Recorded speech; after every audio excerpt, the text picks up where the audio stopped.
ब्रह्मा जी ब्रह्मलोक में रहते हैं, भगवान विष्णु वैकुंठ लोक में रहते हैं और मेरे देवाधिदेव महादेव इस मृत्यु लोक में रहते हैं।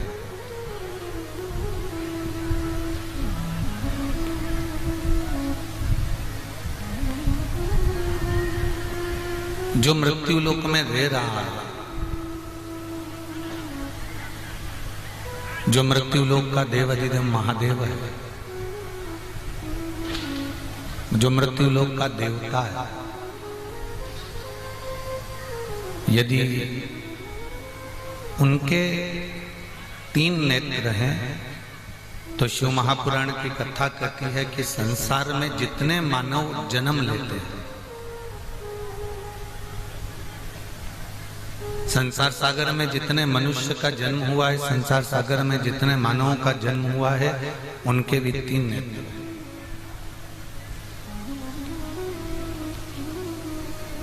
अब आप हो चाहे हम,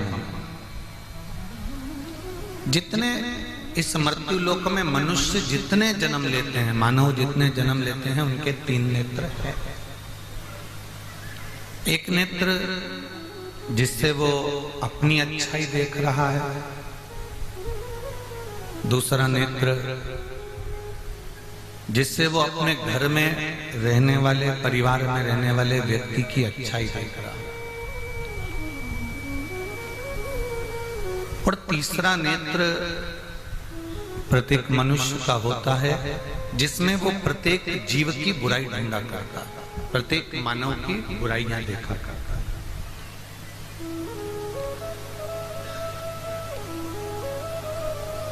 जैसे भगवान शिव का तीसरा नेत्र खुलता है और तीसरा नेत्र खुलने पर सब कुछ भस्म हो जाता है, सब कुछ नष्ट हो जाता है, सब कुछ समाप्त हो जाता है।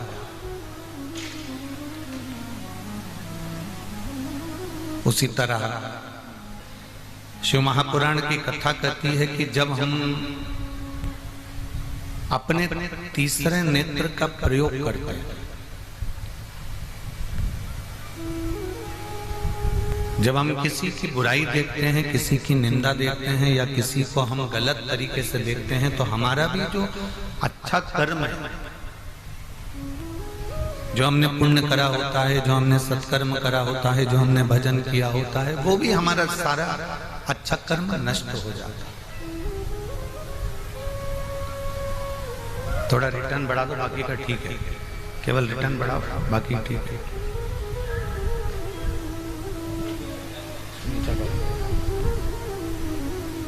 हमारा जो अच्छा कर्म है,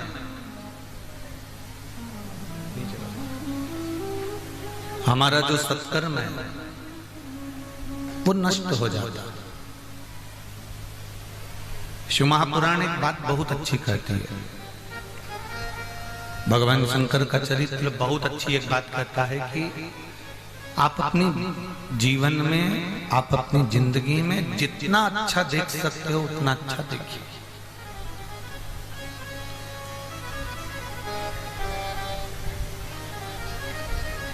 शिव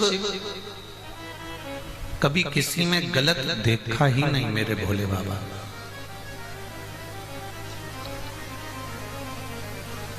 लाखों की संख्या में आप लोग यहाँ आए हैं, पंडालों में जगह नहीं है, बाहर बैठे हुए हैं। अपने भीतर एक बात उतार कर जाना कि हम जब भी देखें तो अच्छा देखने का प्रयास करें, हम जब भी देखें तो कुछ श्रेष्ठ देखने का प्रयास करें। बेस थोड़ा कम कर दो। हम जब भी देखें तो भगवान को अच्छा प्राप्त करने का हम प्रयास करें, और जब हम संसार के प्रत्येक जीव में कुछ अच्छा देखेंगे तो हमें अच्छा लगेगा।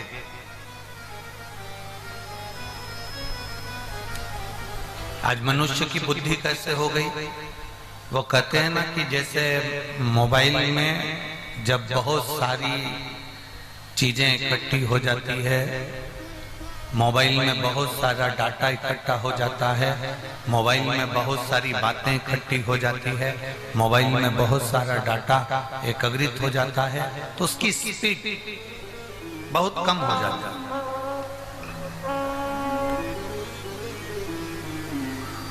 किस किस के पास मोबाइल है?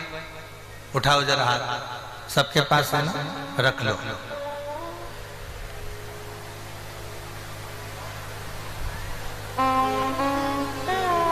अब आपके पास में मोबाइल है, ज्यादा मैसेज इकट्ठे हो गए, ज्यादा गाने इकट्ठे हो गए, उसमें बहुत सारा डाटा तुमने इकट्ठा कर लिया, बहुत सारी बातें इकट्ठी कर ली, बहुत सारी सामग्री अगर तुमने उसमें एकत्रित कर ली, तुमने अगर बहुत सारी सामग्री उसमें एकत्रित कर ली, तो उसकी स्पीड बहुत कम हो जाएगी।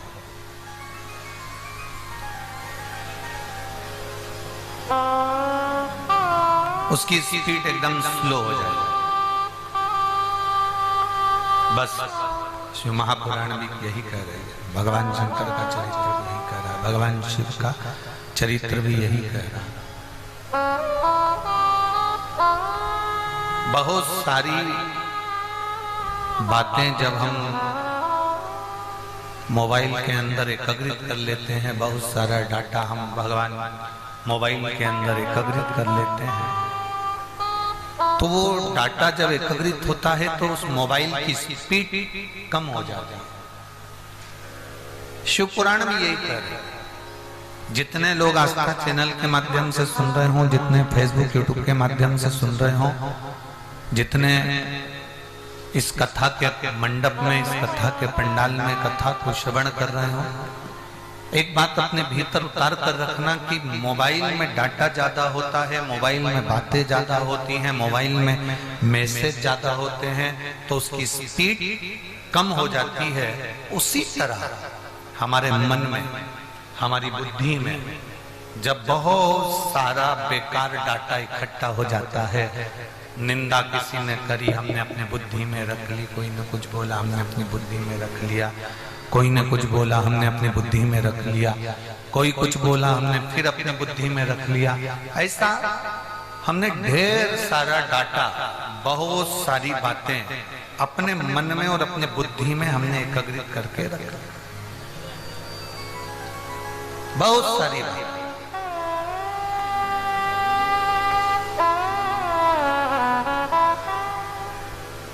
अब जब बहुत सारी बातें, बहुत सारा डाटा हमने एकत्रित करके रख लिया, तो जैसे मोबाइल में डाटा ज्यादा हो जाता है, मोबाइल में मैसेज ज्यादा हो जाते हैं, मोबाइल में बहुत सारी बातें हो जाती हैं, बहुत सारे गाने, बहुत सारे वीडियोस हो जाते हैं, तो उसकी स्पीड कम हो जाती है। उसी तरह हमारे मन के अंदर भी काम, लोभ, आसक्ति, वासना, तृष्णा और ना जाने कितना कितना कितना कितना हमारे इस मन के अंदर, इस बुद्धि के अंदर, इस चित्त के अंदर ना जाने कितना कितना हम भर लेते हैं।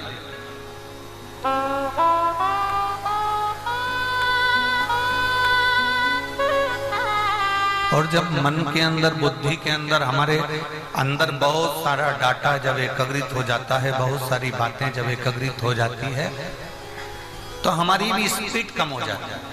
स्पीड से मतलब समझ लेना कि हम जो अच्छा सोचने वाले हैं वो अच्छा हम सोच नहीं पाते।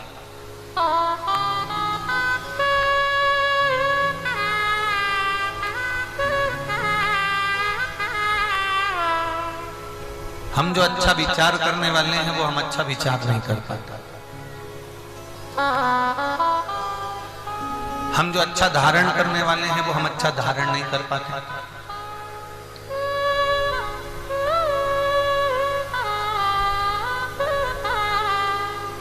एक जेठानी ने एक देवरानी की निंदा की।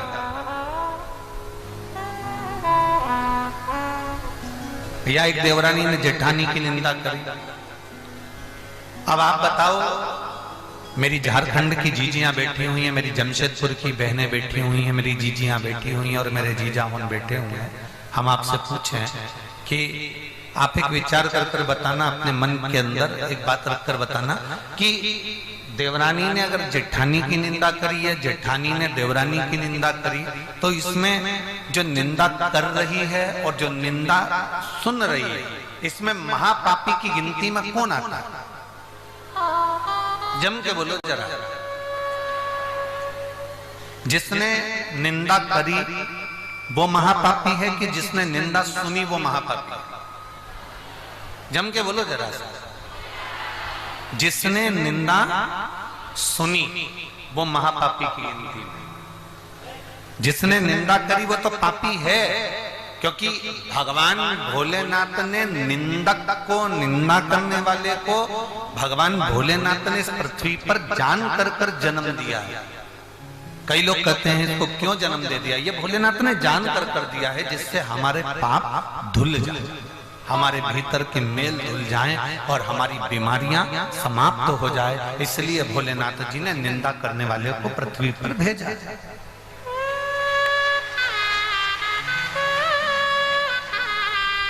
अब जब निंदा करने वाले को भगवान ने पृथ्वी पर भेजा है, निंदा करने वाले को भगवान ने इस भूमंडल पर भेजा है, तो ये सोचो कि उसने अपने पर कितनी कृपा करी। कितनी दया है।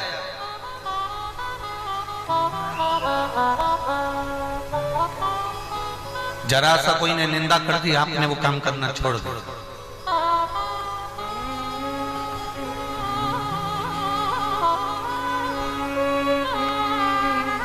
वो रंजीता वर्मा जी से कि जी भाई ये बताओ कि फिर आपकी आंख में आंसू क्यों है? अरे गुरुजी कोई कुछ कह देता है, कोई कुछ कह देता है। हमने कहा बस यही तो शिव पुराण है। जिसने ठोकर खा ली, जिसने धक्के खा लिए, जिसने निंदा सुन ली, जिसने ताने सुन लिए, जिसने अपशब्द सुन लिए, वही दुनिया में सफल हुआ है। और जो निंदा सुनने के बाद अपने मार्ग को छोड़ दे, ताने सुनने के बाद अपने मार्ग को छोड़ दे, अपशब्द सुनने के बाद जो अपने मार्ग को छोड़ दे, कोई ने कुछ कह दिया आपने अपना मार्ग छोड़ दिया, किसी ने कुछ बोल दिया आपने अपना काम छोड़ दिया। जो ताने सुनने पर, निंदा सुनने पर, अपशब्द सुनने पर अपने मार्ग को, अपने कार्य को छोड़ देता है, वो कभी सफल नहीं है। सुनो,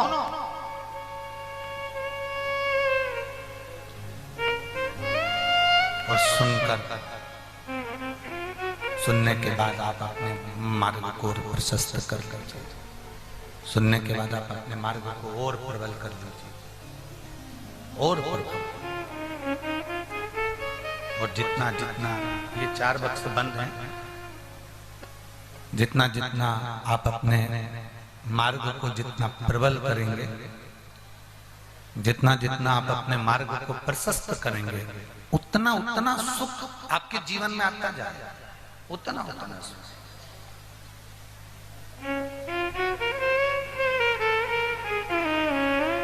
पहली लाइन तो आप अपने स्मरण में रखें, अपनी बुद्धि में रखें, अपने चित्त में रखें कि क्या किसको रोइए। अच्छा जम के बोलो जरा, क्या किसको रोइए? चादर तान के सोई। आग लगे बस्ती में मस्त, चिड़िया, तोता, कौवा, कोयल, इन सबसे ज्यादा ऊंचा कौन उड़ता है? चील। कौन उड़ती है? चील।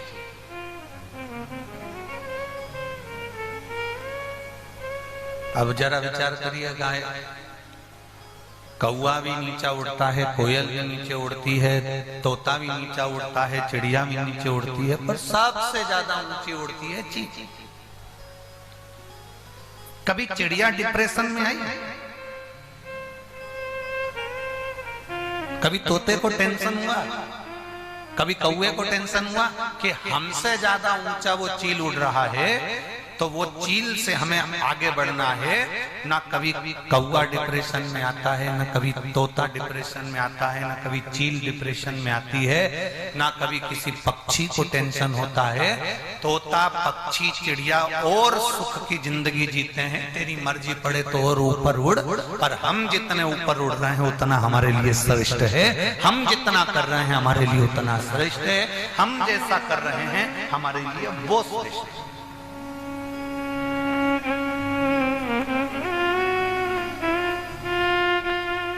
एक को आगे देखकर, एक को उन्नति की सीढ़ी पर देखकर, एक को तरक्की की सीढ़ी पर देखकर पक्षी कभी टेंशन में नहीं आता।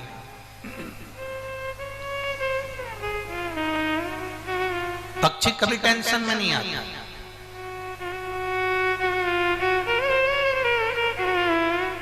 पर एक मनुष्य ऐसा है, एक मानव ऐसा है, केवल एक मानव का शरीर ऐसा है जो किसी को ऊपर बढ़ता हुआ देखकर, उन्नति की ओर चढ़ता हुआ देखकर तुरंत टेंशन में आ जाता।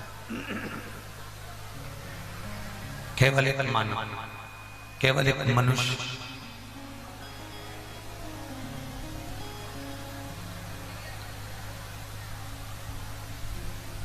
कोई उन्नति की ओर बढ़ा, कोई तरक्की की ओर आगे हुआ, कोई उन्नति की ओर अग्रण्य हुआ, और ये टेंशन, इसको चिंता बढ़ गई, इसको टेंशन बढ़ गई। कोई उन्नति पर बढ़ रहा है, कोई उन्नति की सीढ़ी पर चढ़ रहा है। आप प्रसन्न होइए, आपको दुखी नहीं होना।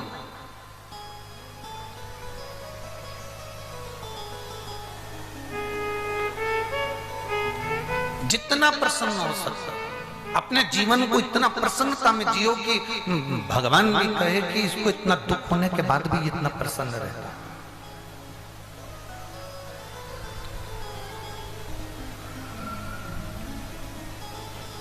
कष्ट किसको नहीं है जिंदगी में, दुख किसकी जिंदगी में नहीं है।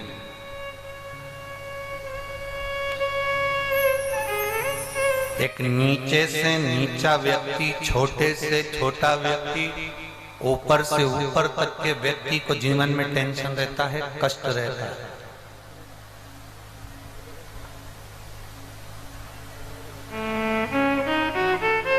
ऐसा कोई संसार में जन्मा नहीं है जिसकी जिंदगी में दुख नहीं आया। ऐसा कोई संसार में जन्मा नहीं जिसके जीवन में कष्ट नहीं आया, जिसकी जिंदगी में दुख या कष्ट नहीं आया। आता है, पर जो अपनी दुख की घड़ी में भी प्रसन्नता को धारण कर कर आगे बढ़ता चले जाता है, वो जीवन में बहुत कुछ कर लेता है, बहुत कुछ। वो अपनी जिंदगी में बहुत कुछ कर लेता है। शिव कथा कर रही है, भगवान शंकर का पवित्र चरित्र करा, पतालेश्वर शिव महापुराण की कथा कर रही है, भगवान शंकर का चरित्र कर रहा है कि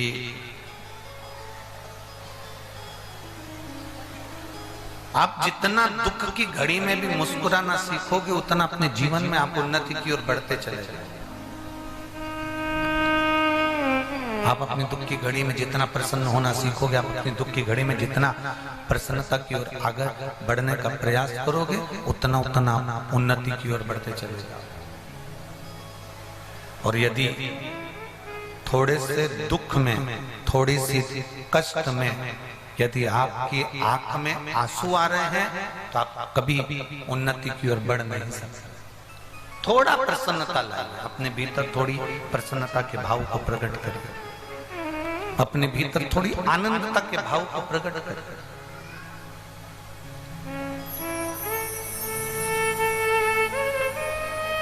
शिव कथा कर रहे हैं, पतालेश्वर महादेव का चरित्र कर रहा।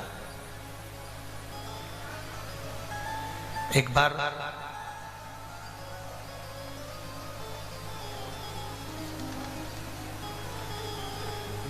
भीम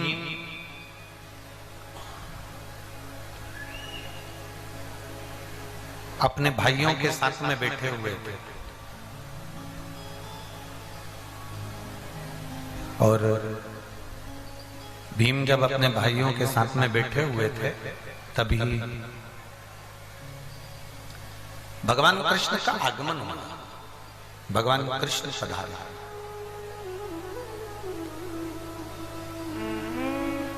और भगवान कृष्ण जब आए तो भगवान कृष्ण ने भीम को और पांडवों को बैठे हुए देखा और बैठे हुए देखकर उन्होंने देखा कि भीम और पांडव बैठकर चौसर खेल रहे हैं और चौसर बार बार पासा डाला जा रहा है और वो चौसर में लीन है, चौसर खेलने में लगे हुए हैं, चौसर खेलने में वो लीन है।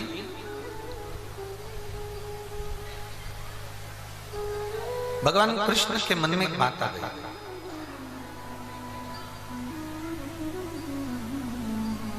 और भगवान कृष्ण ने भीम से अर्जुन, नकुल, सहदेव, युधिष्ठिर इन सब से प्रश्न किया, सबसे श्रेष्ठ, सबसे अच्छी चौसर कौन खेलता है? भगवान कृष्ण ने एक प्रश्न किया। भीम, अर्जुन, नकुल, सहदेव, युधिष्ठिर सब बैठे थे और उन्होंने एक प्रश्न किया कि सबसे अच्छी चौसर कौन खेलता है? सबसे अच्छी चौसर खेलता कौन?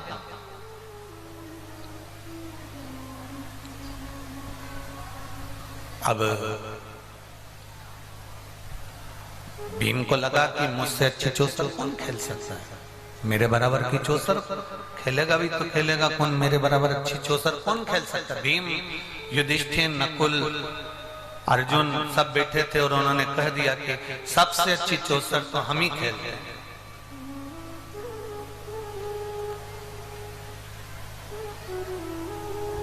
ऐसा कभी कभी महसूस होता है,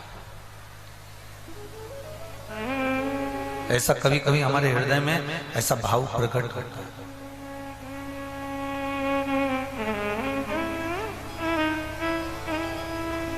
हमें लगता है कि हम ही सब कुछ हैं, हमें लगता है हमारे बराबर कोई श्रेष्ठता नहीं किसी में। सर्वश्रेष्ठ चौसर कौन खेलता है? भीम ने कह दिया, अर्जुन ने कह दिया, नकुल ने कह दिया, सहदेव ने कह दिया, क्या हमारे बराबर कोई चौसर नहीं खेल सकता? हमारे बराबर कोई चौसर नहीं खेले, हमारे बराबर किसी को भी चौसर इतना श्रेष्ठ खेल नहीं सकता। और भगवान कृष्ण के मुख से निकल गया, भगवान कृष्ण के मुख से शब्द निकल गया। भगवान कृष्ण ने उसी समय पर अर्जुन, नकुल, सहदेव, भीम, युधिष्ठिर के मुख पर कह दिया कि सर्वश्रेष्ठ चौसर अगर कोई खेला है और सबसे पहला चौसर अगर किसी ने खेला तो वो देवादिदेव महादेव माता पार्वती जी के साथ।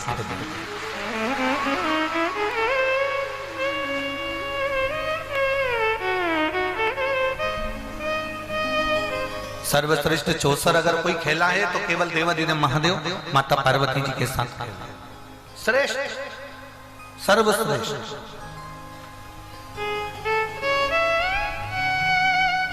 अब भीम के अंदर तो अहम था, भीम के अंदर तो अहंकार था।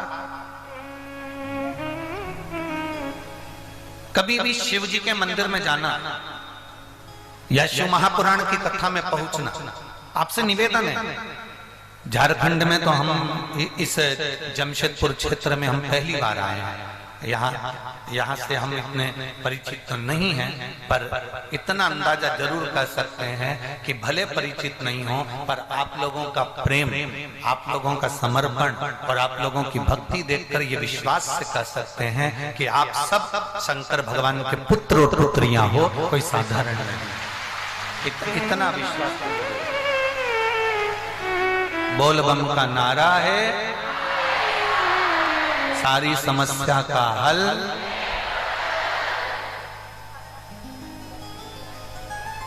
शिव जी को चढ़ाओ एक लोटा जल, संवर जाएगा हमारा कल। ये निश्चित है।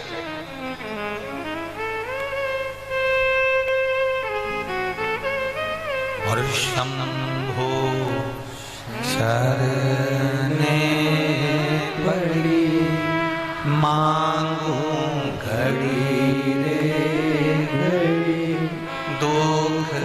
काको दया करीने दर्शन आपको। शंभो शरणे पड़ी मांगू घड़ी रे दुख आपको दया करीने दर्शन। ये भीतर हम जब शिव के मंदिर में जाएं, हम जब शिव महापुराण की कथा में जाएं, हम जब भगवान के चरणों में जाएं, तो हमारे भीतर ये भाव प्रकट होना चाहिए कि हम सारी अभिमत्ता से, सारे लोभ से, सारी आसक्तियों से, सारी वासना से, सारी तृष्णा से हम छूट कर फिर परमात्मा के पास। आपके पास में करोड़ों का धन भी हो ना, महादेव के सामने जाकर कभी भी ये गुणगान मत करना कि मैं इतना सेठ हूं या मैं इतना करोड़पति हूं।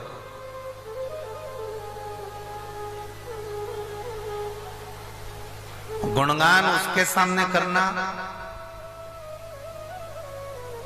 जो देने में पीछे हटता हो। तुम्हारे पास में 10 किलो सोना हो, 20 किलो सोना हो, 50 किलो सोना हो, तुम्हारी दुकान, तुम्हारा व्यापार, करोड़ों का शोरूम हो तुम्हारा, तुम किसी भी देवता से मिलने जाना, वहां पर सांसदता दिखाना।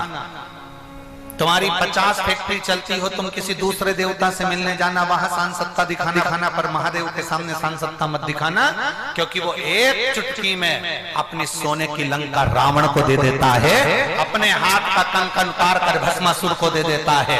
एक चोर को, चोरी करने वाले को मात्र अपना कपड़ा जलाकर आरती करने पर वो चोर को भी कुबेर बना देता है।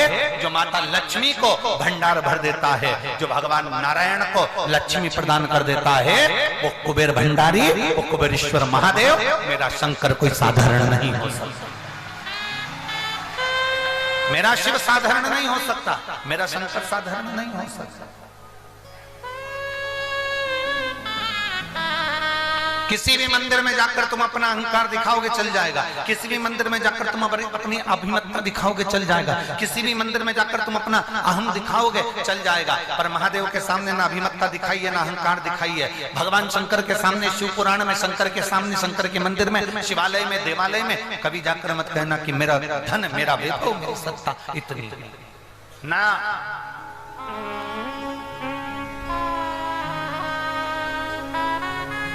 दुनिया को देकर वीराने में रहता है, दुनिया की झोली भरकर कैलाश पर सोता है, दुनिया को भंडार भरकर, दुनिया को अन्नपूर्णा देकर स्वयं बेलपत्र का सेवन कर लेता है। वो साधारण नहीं, वो कालाधिपति महाकाल राजा है। साधारण नहीं है मेरा शिव, साधारण नहीं है मेरा शंकर।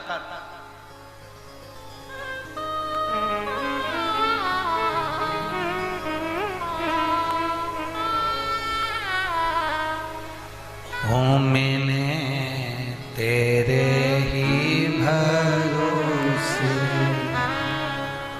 बाबा, तेरे ही भरोसे हवा बिच उड़ती जावांगी, बाबा डोर तो छड़ी ना में कटी जावांगी।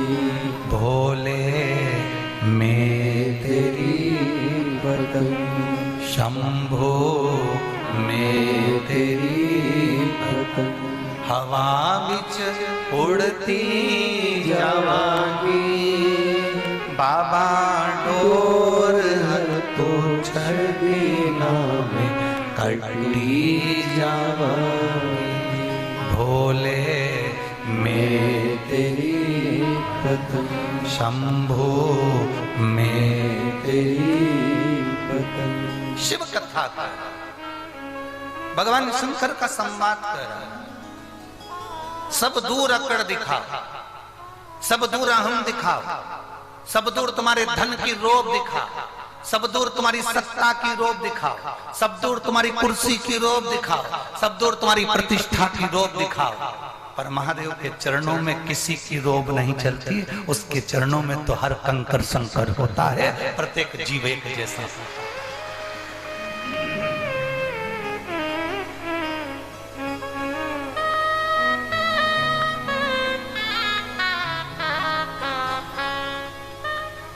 मंदिर में पूजा करने वाले, मंदिर में सेवा करने वाले, मंदिर में रहने वाले ट्रस्टी की दृष्टि में आप करोड़पति हो सकते हो।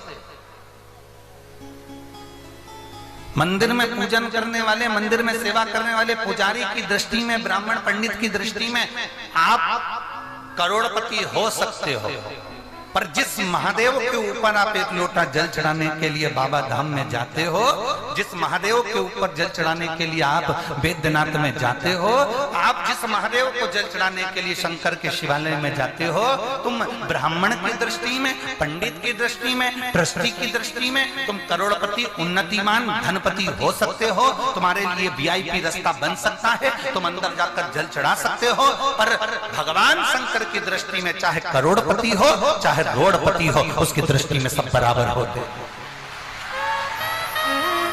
बोल बम का नारा है, उसकी दृष्टि में सब सम है, उसकी दृष्टि में कोई भेद नहीं।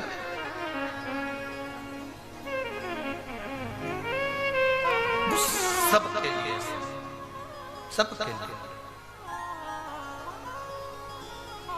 भीम, युधिष्ठिर, नकुल, सहदेव, सब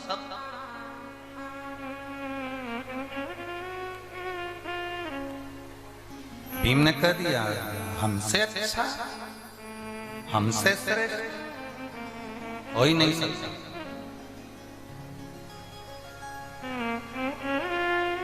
भगवान कृष्ण के मुख से निकल गया कि महादेव के बराबर कोई चौसर नहीं थी। सबसे पहले देखो, दुनिया के लोगों को जो भी दिया ना वो महादेव ने दिया। शिव जी से पहले कोई दूल्हा बना था क्या? जम के बोल दो जरा एक बार। शंकर भगवान से पहले किसी की बारात निकली थी? तुम्हारे झारखंड में निकली हो तो बता।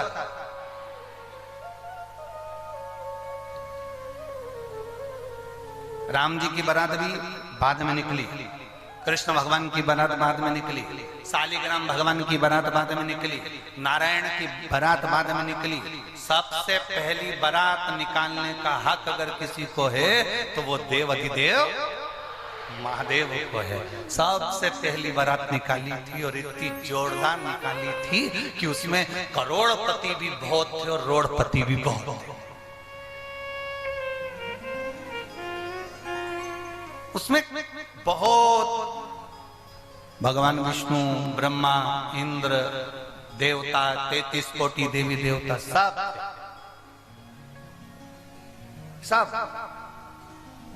और शंकर भगवान की बारात में ये देवता हूं तो थे, पर साथ में डाकनी, पिशाचनी, चुड़ैल, भूत, भयंकर, वो भी बहुत थे।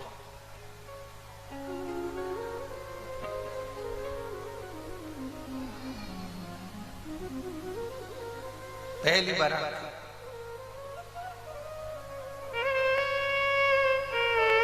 आज भी तुम कितनी भी सुंदर बारात ले जाओ, दूल्हे से कितना भी कह दो कि तेरे जितने बेकार दोस्त हैं, आवारा दोस्त हैं जो किसी काम के नहीं, कहीं पियक्कड़ हैं, कहीं दारू कुट्टा हैं, इनको लेकर मत जाना। तुम कितना ही किसी को समझा कर ले जाओ, पर बारात में ऐसा हो ही नहीं सकता कि कहीं का नागिन डांस करता नहीं मिले। यो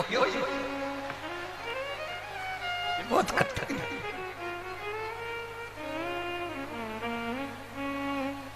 बहुत कठिन। कभी कभी बड़ा आश्चर्य हो जाता है। एक महाराज जी प्रवचन दे रहे थे और महाराज प्रवचन में कह रहे थे, मेरे मुख से 7 दिन तक गंगा बहेगी, तुम सब जितने बैठे हो सब उस गंगा में डुबकी लगा। अब उसी कथा में एक सिर फिरा बैठा था,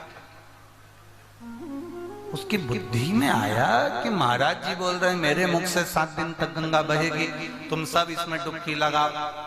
उस सिर फिरा व्यक्ति उठकर अपने घर गया, अपनी पत्नी को आवाज लगाई, सुनती है? पत्नी ने कहा क्या है, तुम तो कथा में गए थे, यहाँ वापिस कैसे आ गए? पत्नी ने जैसे ही पूछा, पति ने कहा वो महाराज जी बोल रहे थे कि मेरे मुख से 7 दिन तक गंगा बहेगी, उसमें डुबकी लगाओ, सुन तो। पत्नी ने कहा क्या है? वो अपने दद्दा मरे थे ना, अपने पिताजी मरे थे ना, उनकी अस्थियां रखी है ऊपर,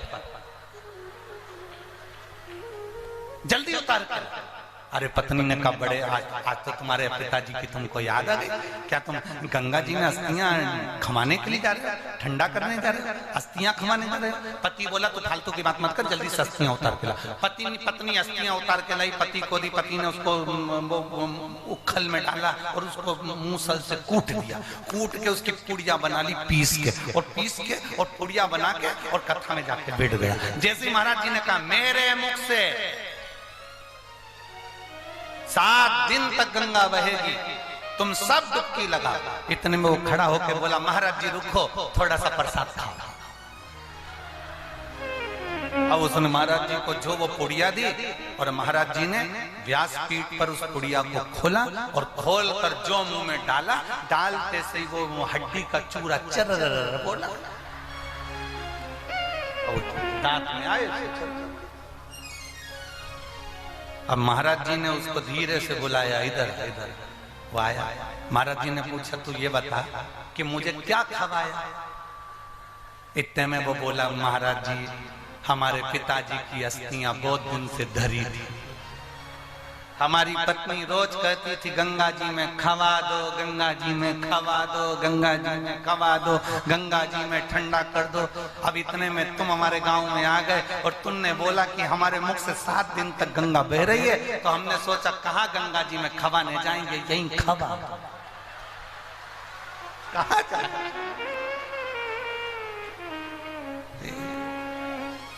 इसलिए सावधान।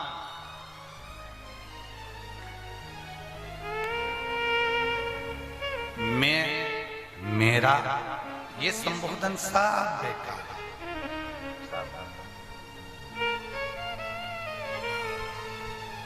संबोधन हो तो केवल ये हो कि हम सब परमात्मा के दिए हुए हैं, परमात्मा की शरणागति के हैं और परमात्मा की कृपा का पात्र हैं सब।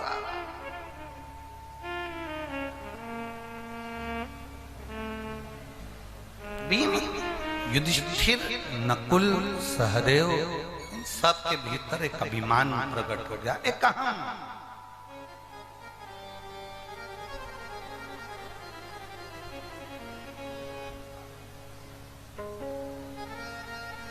देवाधिदेव महादेव क्या हमसे अच्छी चौसर खेलते हैं? भीम ने नकुल, सहदेव, युधिष्ठिर, अर्जुन से कहा कि कुछ भी हो जाए मुझे महादेव के साथ में चौसर खेलना ही है, मैं भी तो देखूं कि आखिर चौसर में क्या है। बहुत लोग कथा श्रवण करने आते हैं शिव महापुराण की, ये विचार कर आते हैं आखिर इस शिव पुराण में ऐसा क्या है जो दुनिया के लोगों का दुख दर्द मिट जाता है। ऐसा शिव महापुराण में है क्या जिसमें दुनिया के लोगों की तकलीफें मिट जाती हैं?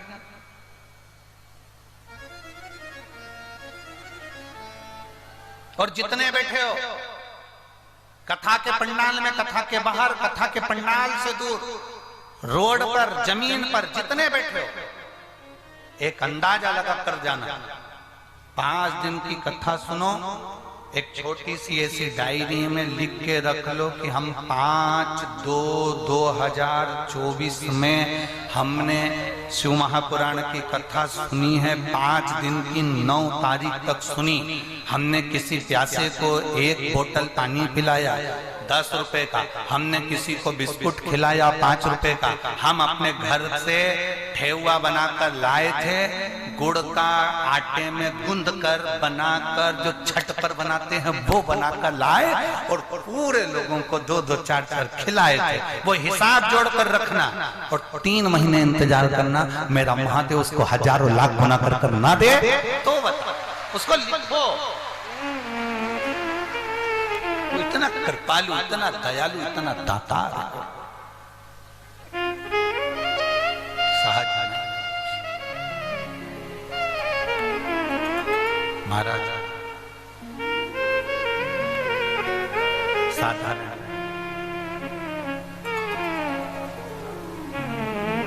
शिव से चौसर खेलने के लिए भीम, युधिष्ठिर, नकुल, सहदेव सब तैयार।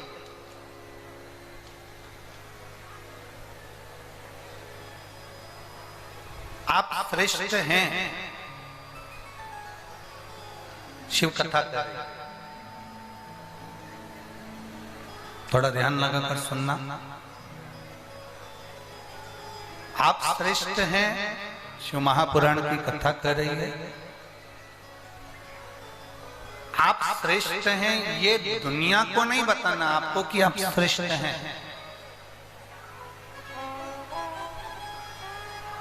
अपना श्रेष्ठ कर्म करते चलो, अपने श्रेष्ठ कर्म को रिटर्न बढ़ाओ, अपना श्रेष्ठ कर्म करते चलो, दुनिया खुद समझ जाएगी कि आप कितने श्रेष्ठ हैं।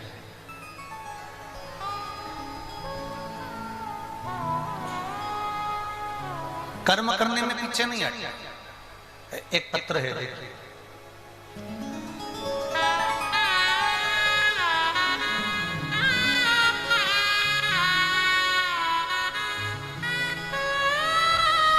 मेरा नाम अनीता सिंह है, मैं पटना से आई हूँ। मेरा मोबाइल नंबर ये है, कहीं बैठी हैं अनीता सिंह, पटना से आई हैं, कहीं बैठी हो तो हाथ हिला सकती हैं।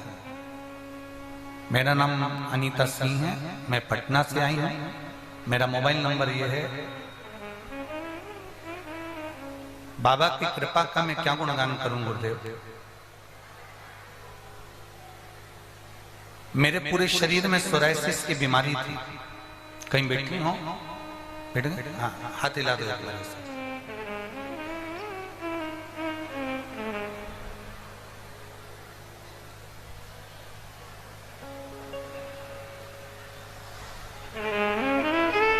गुरुदेव, मेरे पूरे शरीर में सोराइसिस की बीमारी थी, पूरे शरीर से चमड़ी निकला करती थी। सारे डॉक्टरों का इलाज करवाया, हर जगह पर जाकर दिखाया, पर कोई आराम नहीं मिला। तब आपकी कथा टीवी पर सुनकर मैं शंकर भगवान को 1 लोटा जल चढ़ाकर एक बेलपत्र उठाकर खाना प्रारंभ कर। गुरुदेव, शिव शिव है, भगवान देवादिदेव महादेव महादेव। 15 दिन तक तो मुझे कोई आराम नहीं लगा, पर धीरे धीरे मैंने वापिस उस जल को चढ़ाना, आचमन करना, पूरे शरीर पर जल को लगा लेना और बेलपत्र खाना प्रारंभ करा। आज मैं बाबा के पंडाल में, बाबा की कृपा से पूरी तरह सोराइसिस की बीमारी समाप्त हो गई। जो बीमारी डॉक्टर कहते थे कि मरते दम तक रहती है, पर वो पूरी बीमारी बाबा की कृपा से समाप्त हुई है। और मेरे बाबा ने मुझे यहाँ पर अच्छे से बिठाकर कथा सुनवाई। मैं बाबा को धन्यवाद देती हूँ।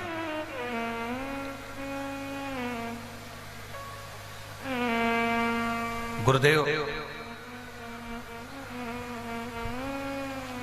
एक बात और बाबा से कहना चाहती हूँ। मेरी बेटी जो कई साल से सरकारी एग्जाम दे रही थी और नौकरी नहीं लग रही थी, शिव जी पर 1 लोटा जल चढ़ाने का उसका फल क्या मिला कि मेरी बेटी आज सिविल सर्विस में 24वां स्थान प्राप्त करी है और बाबा की कृपा से उसको पद प्राप्त हुआ है। मैं बाबा को यहाँ नमन करने आई हूँ। एक बार हाथ हिला दो ऐसा, हर हर महादेव। बैठ बैठ। शिव कथा हमारे जीवन को एक आनंद की अनुभूति करा रहा है। शिव कथा में लक्ष्य तक पहुंचाने का प्रयास करती है। शिव कथा में भगवान की शरणागति प्रदान करती है।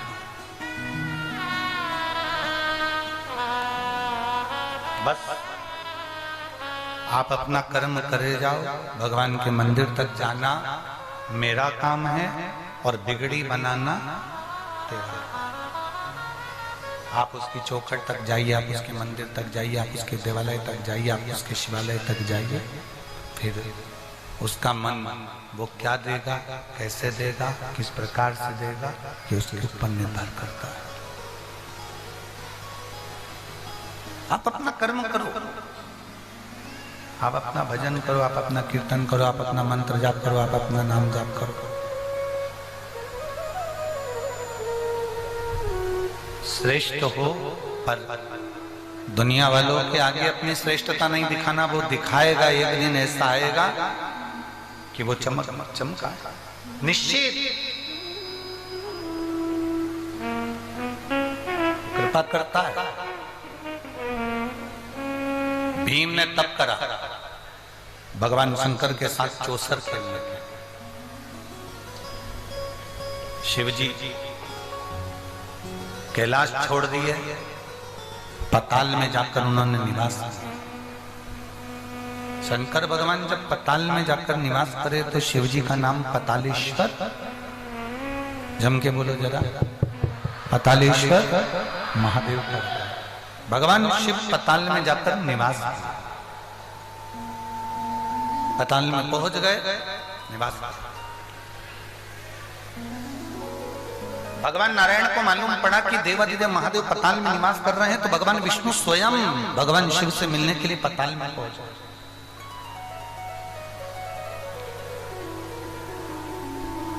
स्वयं भगवान शिव से मिलने के लिए पताल में भगवान नारायण पहुंचे। जैसे ही गए, बैठे थे भगवान देवाधिदेव महादेव।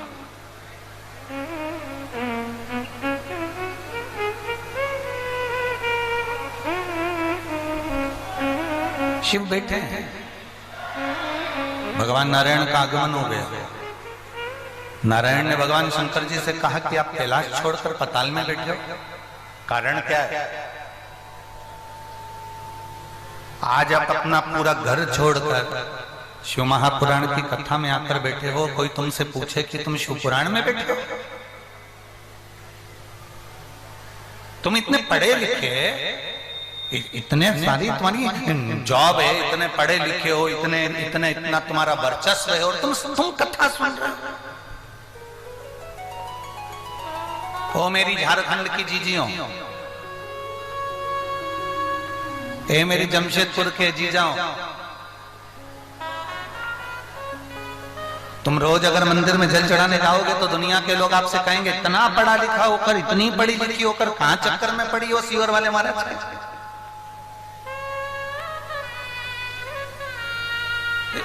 अरे भाई, कहां चक्कर में पड़े हो?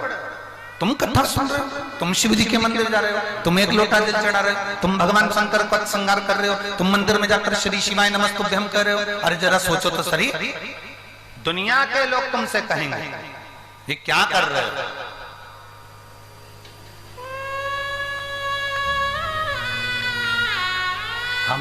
हमें ये नहीं कहना कि भाई हमारा ये हमारे भीतर की श्रेष्ठता है। आप बैठे शिव महापुराण में, एक दिन दुनिया के लोगों को ये मालूम पड़ जाएगा कि शिव महापुराण की कथा में बैठने का फल क्या होता है, या आप भी 3 महीने के अंदर बता दोगे कि बैठने का फल क्या है। ये आप भी बताओगे। एक पत्र देखिए,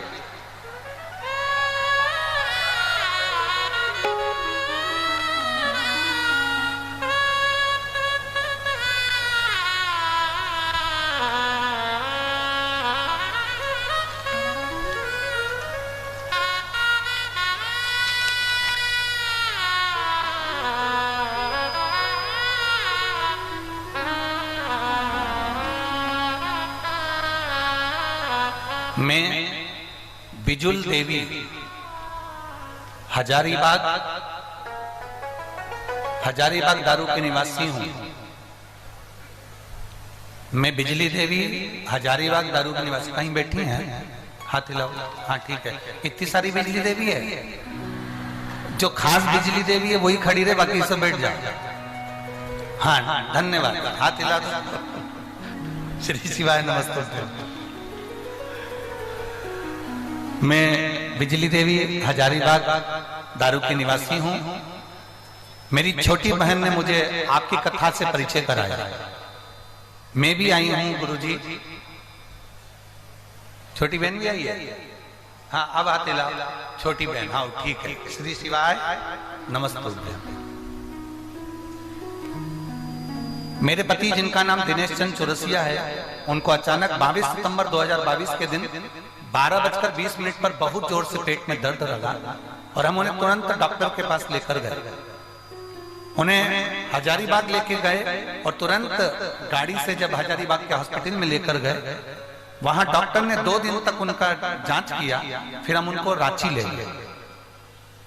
रांची में मेदांता हॉस्पिटल लेकर गए और वहां 20 से 25 दिन तक उनको आईसीयू और वेंटिलेटर पर डाल के रखा गया। रिपोर्ट में पता चला कि इनकी किडनी पूरी खत्म हो गई है और पूरी किडनी ने काम करना बंद कर दिया है और पूरी किडनी डैमेज हो चुकी है, इन्फेक्शन हो गया है। डॉक्टरों ने हाथ उठा दिए। डॉक्टरों के हिसाब से जब तक वेंटिलेटर पर हैं तब तक ही ये रहेंगे, उसके बाद अगर इनको उठाया गया तो इनका शरीर नहीं रहेगा। डॉक्टर ने हाथ ऊंचे कर दिए क्योंकि इनकी किडनी ने काम करना बंद कर दिया। अब करें तो करें क्या? तभी मेरे परिचित ने मुझसे कहा कि तुम शंकर जी पे 1 लोटा जल चढ़ाओ, उसकी 2 बूंद लाकर तुम्हारे पति को पिला दे। अब हम करें तो करें क्या? मंदिर जाना, वहां से जल लाना और जल लाकर वेंटिलेटर पर पड़े हुए व्यक्ति को देना, ये तो डॉक्टर करने नहीं देंगे। तब हमने शंकर जी पे चढ़े हुए जल को रुमाल में गीला कर कर, कपड़े में गीला कर कर उनसे मिलने के बहाने उनके शरीर पर लगाकर आया। बाबा जो 25 दिन से आईसीयू में वेंटिलेटर पर पड़े थे, बाबा की कृपा से उन्होंने धीरे से आंख खोली और बाबा की कृपा से उनका शरीर काम करना प्रारंभ करा। और जो डॉक्टर कह रहे थे कि इनको डायलिसिस चलेगा, आज बाबा की कृपा से उनका कोई डायलिसिस नहीं हो रहा और उनका शरीर पूर्ण तरह से ठीक है। मैं बाबा को धन्यवाद देने के लिए आई हूँ। अब ठीक है बाबू? दोनों हाथ हिला दो। श्री शिवाय। अच्छा आए हैं साथ में? ठीक हो आप? आ जाओ, एक बेलपत्र ले जाओ। आ जाओ। मेरी किडनी ने काम करना प्रारंभ कर दिया, मेरा डायलिसिस नहीं चल रहा और मैं पूर्ण तरह से स्वस्थ हूं। ये बाबा की गुरुदेव शिव तत्व औघड़ी है। शिव औघड़ी। ये शिव जी के चढ़े हुए जल का ही प्रताप है जो तक कूद के आ रहा है। ये शंभु।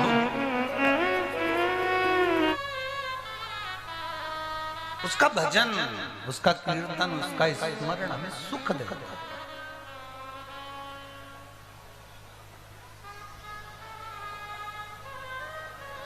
ओम मेरे भोले तेरा सहारा है, मेरे भोले तेरा सहारा है,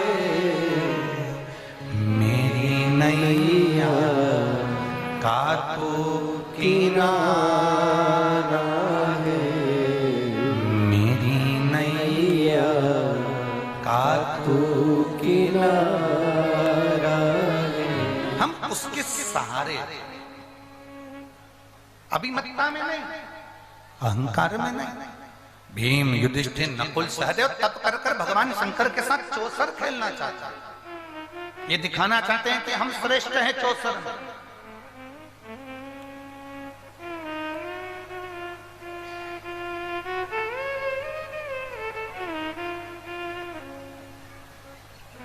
चौसर में हम श्रेष्ठ हैं, ये दिखाना चाहते हैं।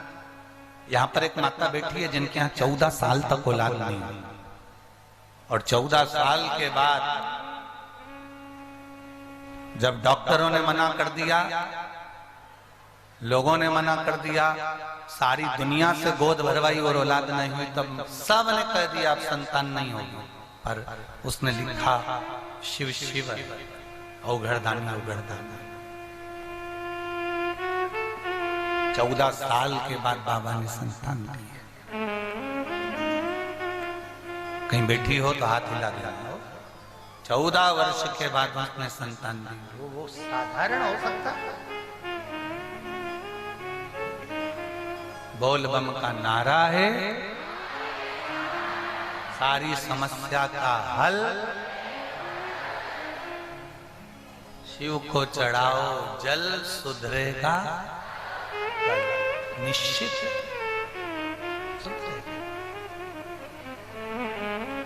देता शिव कथा कर दिखाना चाहा, बताना चाहा, तब करा। शिव जी पताल में, भगवान नारायण पहुंच गए बैकुंठ से। बैकुंठ से भगवान नारायण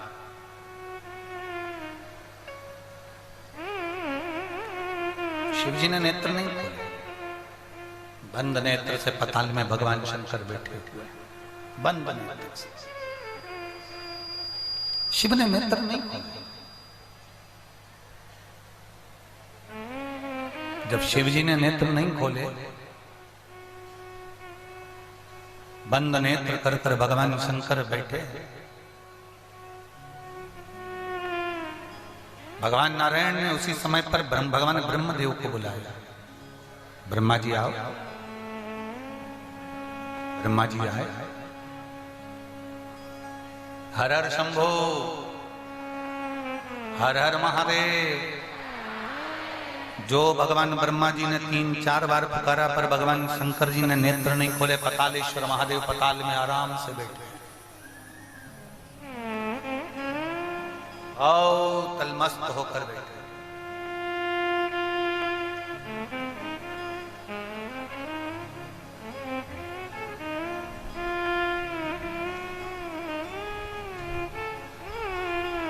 शिव जी नेत्र नहीं खोले। कई अप्सराओं को बुलाया गया, पर शंकर जी के नेत्र नहीं खोले। तब एक इंद्रलोक की एक अप्सरा उर्वशी को बुलाया गया। उर्वशी ने वहां जाकर नृत्य नहीं किया। उर्वशी ने पताल में जाकर कोई नृत्य नहीं करा। उर्वशी ने पताल में जाकर कोई ऐसा कर्म नहीं करा जिससे महादेव को क्रोध आया। उर्वशी का काम केवल एक था, इंद्रलोक में रहती थी, देवलोक में रहती थी, और देवलोक में रहकर वहां पर जो पारिजात का पुष्प था, हार श्रृंगार का जो पुष्प था, पारिजात का जो पुष्प था, उस पुष्प से भगवान शंकर का शिवलिंग बनाकर उसका पूजन किया करती थी। वो उर्वशी जो शिव जी की पूजन में लीन रहती थी, वो उर्वशी आई और उसने यहाँ आकर कोई नृत्य नहीं करा। अभी जितनी अप्सरा आई थी वो नृत्य कर रही थी। अभी तक जितनी अप्सरा आई थी वो कुछ ना कुछ लीलाएं कर रही थी। और उर्वशी ने कोई नृत्य नहीं, कोई लीला नहीं करी। उर्वशी ने केवल एक काम करा। जब वो इंद्रलोक से देवलोक से पताल लोक में आई, तो साथ में पारिजात के पुष्प को, हार श्रृंगार के पुष्प को थोड़ा सा लेकर आई।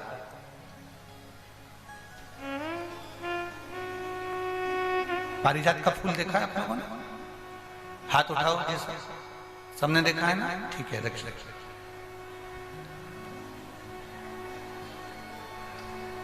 केवल एक ही फूल है पारिजात का, हार श्रृंगार का,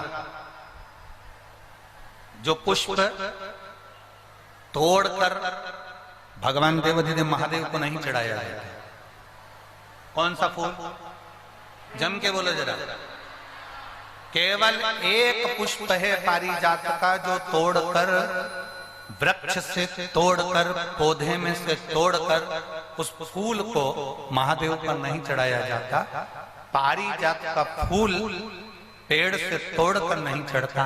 केवल एक पुष्प ऐसा है पारिजात का, हार श्रृंगार का, वो फूल जब पृथ्वी पर गिरता है, जमीन पर गिरता है, फिर उसको उठाकर भगवान को चढ़ाया जाता है। वो पेड़ से तोड़कर नहीं चढ़ाया जाता।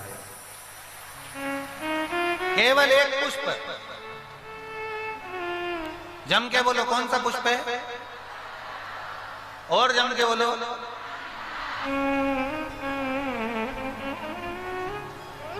बोल बम का नारा है केवल एक। अब लोग कहें कि गुरुजी ये पारिजात का फूल जमीन पर गिरता है, फिर उसको उठाकर भगवान को चढ़ाया जाता है, तो वो तो जमीन पर गिर गया, शुद्ध हो गया, बेकार हो गया है। लोग कहेंगे कि कीचड़ का है, धूल का है, मिट्टी का है। शिव महापुराण की कथा कहती है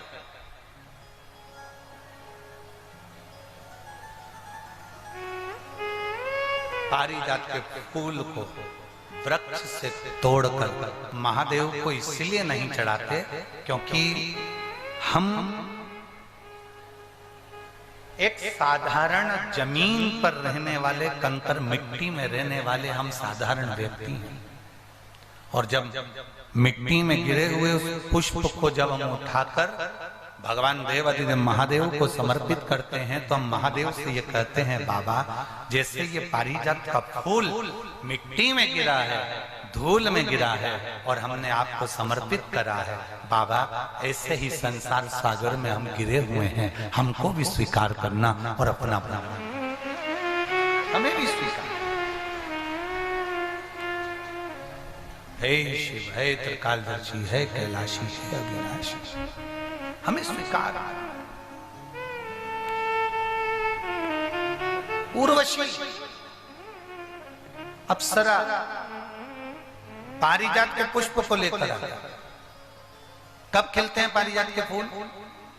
दिन में की रात को? रात को। सुबह तक गिर जाते हैं।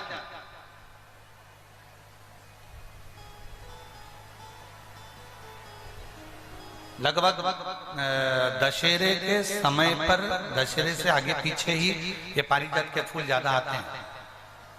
ज्यादातर पुष्प उसी समय पर आते हैं।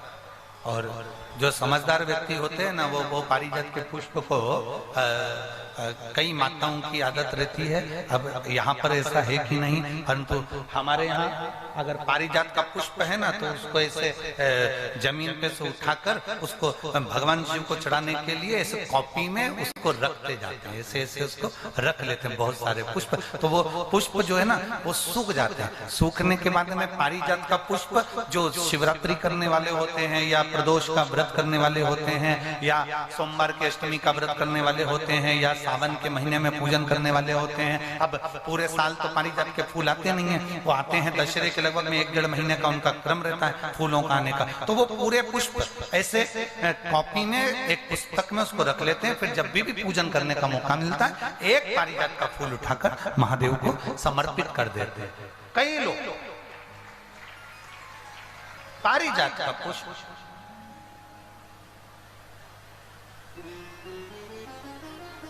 ये वही पुष्प है जो दुर्वासा जी ने भगवान राम जी से बुलवाया था। अयोध्या में शंकर जी की पूजन के लिए दुर्वासा बाबा बुलवाए थे। ये वो पारिजात का पुष्प।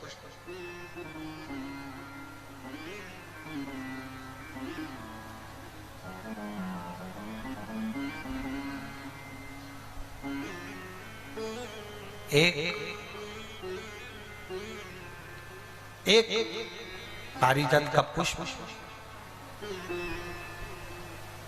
और 5 पारिजात वृक्ष की पत्तियां। बहुत ध्यान देना, बहुत अच्छे से ध्यान देना। एक पारिजात का पुष्प, 5 पारिजात वृक्ष की पत्तियां, 5 बेलपत्र। जितने लोग आस्था पर देख रहे हैं, टीवी पर देख रहे हैं, यूट्यूब फेसबुक पर देख रहे हैं, वो थोड़ा सावधानी से। 5 बेलपत्र, 5 पारिजात वृक्ष की पत्तियां, 1 पारिजात का पुष्प।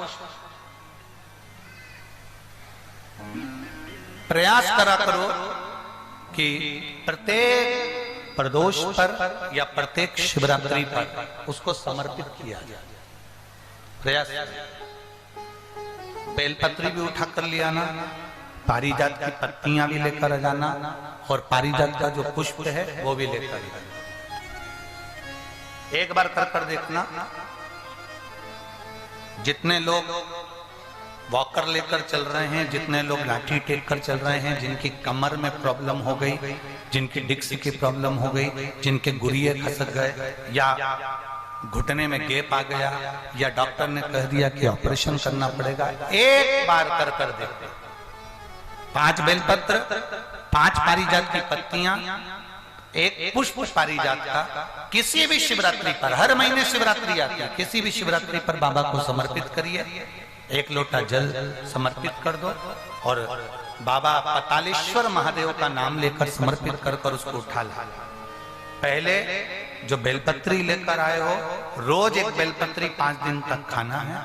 फिर 5 जो पारिजात की पत्तियां हैं उसको रोज 1 पत्ती को खाना है। आखिरी में जो पुष्प है वो पुष्प को खा लेना है।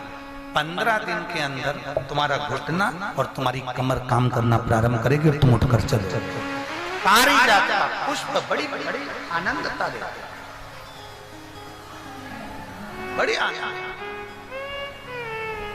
एक पत्र है,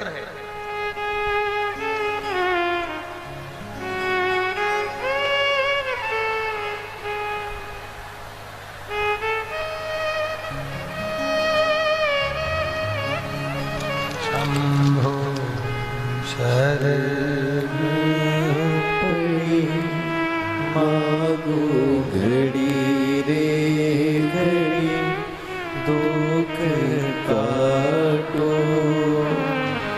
दया करी में दर्शन आको। शंभु शरण पड़े मागो घड़ी रे घड़ी दुख काटो, दया करी में दर्शन आको।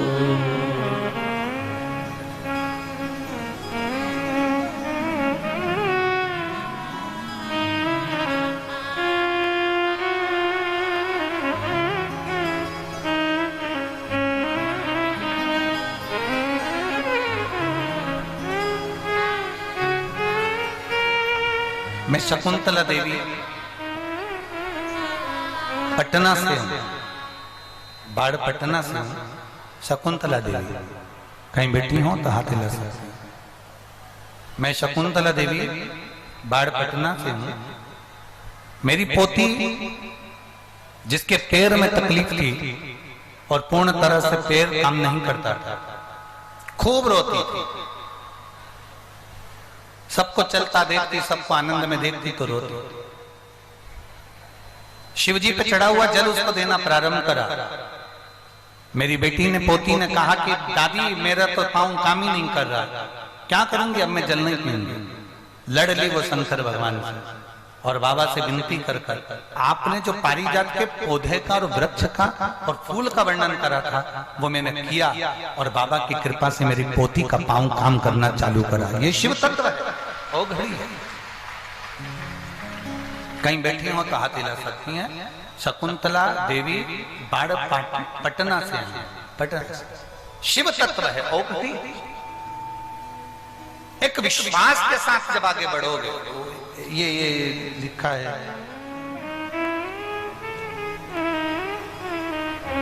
प्रेमा देवी पति सुरेंद्र मिश्रा, रामगढ़ बंजारी से। कहीं बैठी हो तो हाथ हिला सकती हैं।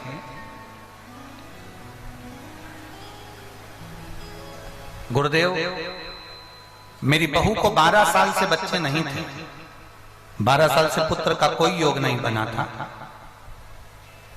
सारे डॉक्टरों से इलाज करवाया पर गर्भ नहीं ठहरा। तब सफेद आंकड़े की जड़ का प्रयोग करा और बाबा की कृपा से मेरे यहाँ 18 अगस्त 2023 को संतान की प्राप्ति हुई। मैं बाबा को यहाँ धन्यवाद देने के लिए आई हूँ। आई हैं कहीं पर बैठी हैं, हाथ हिला दो एक बार। श्री शिवाय नमस्तुभ्यम, बधाई आपको बहुत बहुत। बैठिए।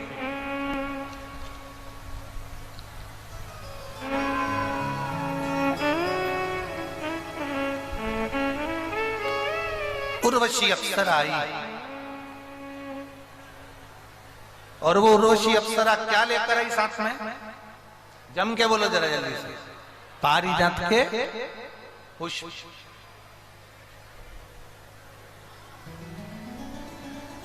शंकर भगवान को चढ़ा हुआ एक पारिजात का फूल उठाकर अगर आप ऐसे ही नहीं खा सकते तो उसकी गोली बनाकर खाने का प्रयास करें। और एक और बात आज इस व्यासपीठ से कहना चाहेंगे, पारिजात का जो पुष्प होता है,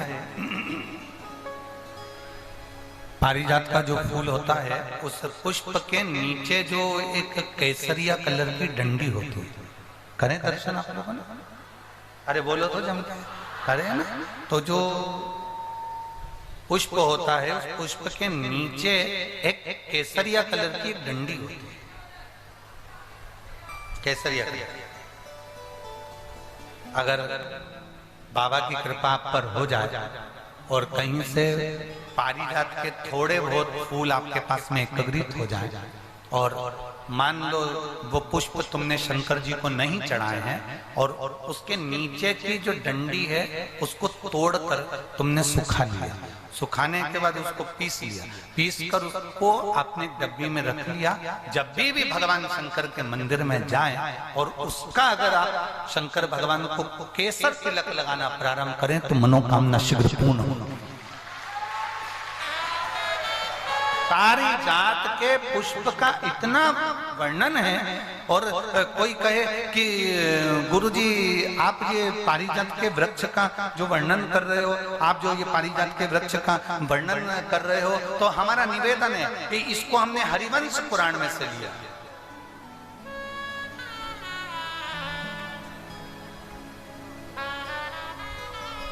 कौन सी पुराण में से? हरिवंश पुराण में से। पारिजात के फूल का वर्णन हरिवंश पुराण के अंतर्गत जो वर्णन किया गया है, पुष्प का जो वर्णन किया गया है, शिव को माता लक्ष्मी भी समर्पित करती हैं भगवान शंकर को पारिजात का पुष्प। और अगर भगवान ने कृपा करी हो आपके यहाँ, आपके नजदीक में, आपके अड़ोस पड़ोस में कहीं आपके अड़ोसन पड़ोसन पीछे वाली धड़ोसन, अगर किसी के यहाँ पर अगर पारिजात का कोई पौधा हो, पारिजात का अगर कोई वृक्ष हो, तो प्रयास करना एक पारिजात की पत्ती को अगर अशोक सुंदरी वाली जगह पे चढ़ाकर, आपके घुटने में तकलीफ है, कमर में तकलीफ है, आप नहीं चल पा रहे हो, नीचे नहीं बैठ पा रहे हो, तो कम से कम 1 महीना लगातार पारिजात की पत्ती को शंकर पर चढ़ा हुआ वो पारिजात की पत्ती को मलकर, भले पानी से निकलो चाहे तुम चबा कर निकलो, उसको रोज सुबह के समय अगर खाना प्रारंभ करोगे, 8 दिन 10 दिन के अंदर तुम्हारा पांव काम करना चालू करेगा और तुम चलोगे, ये निश्चित है। कितना भी कमर में दर्द हो, कितनी भी पांव में प्रॉब्लम, आपको चलना होगा ही। पारिजात के फूल का, पारिजात की पत्ती का बड़ा बड़ा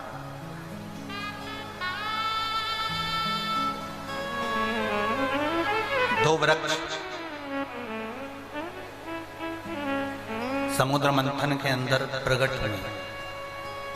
कितने? मंथन में जो प्रकटे हैं उसमें से एक वृक्ष है पारिजात का वृक्ष, जो मंथन समुद्र मंथन में जो प्रकट है। आप लोगों के आसपास में कहीं पारिजात का पौधा या वृक्ष किसी के आसपास में है? बहुत बहुत साधुवाद है। पारिजात का वृक्ष समुद्र मंथन में प्रकट हुआ था और वो पारिजात के पौधे का, पारिजात के वृक्ष का और पारिजात के पुष्प का बड़ा बड़ा। उर्वशी अप्सरा आई,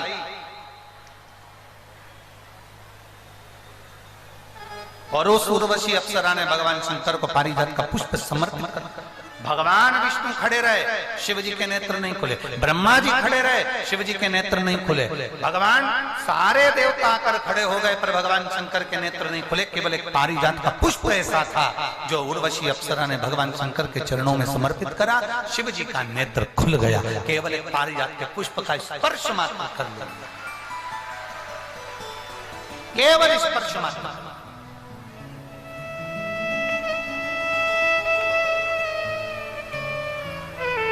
और शंभो शरण पड़ी मांगो घड़ी रे घड़ी, दुख काटो दया करी न दर्शन आ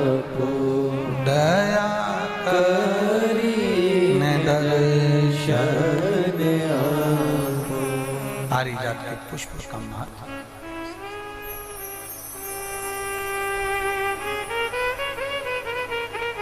बाबा अगर कृपा करे, शिव जी करुणा करे, भोलेनाथ जी दया करे, शिव जी की कृपा यदि आप पर हो और बाबा देवाधिदेव महादेव की करुणा हो, आपके नजदीक में पारिजात का अगर पौधा है तो उसकी फूल या पत्ती शिव को समर्पित किया,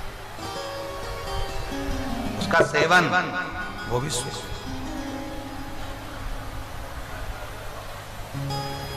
भगवान शंकर की कथा कर, बाबा देवाधिदेव महादेव का चरित्र। जैसे आप लोग यहां से जाते हो, कर्पूर गौरम कर्णावतारम जब होता है, आरती पूर्ण हो जाती है, जब यहां से निकलते हो तो अपने मन की कामना कर कर बाबा को प्रणाम कर कर जमीन पे से रज को छूकर अपने हृदय से और मस्तक पर लगाकर प्रणाम कर कर फिर जाते हो। ऐसे प्रणाम कर कर जाए।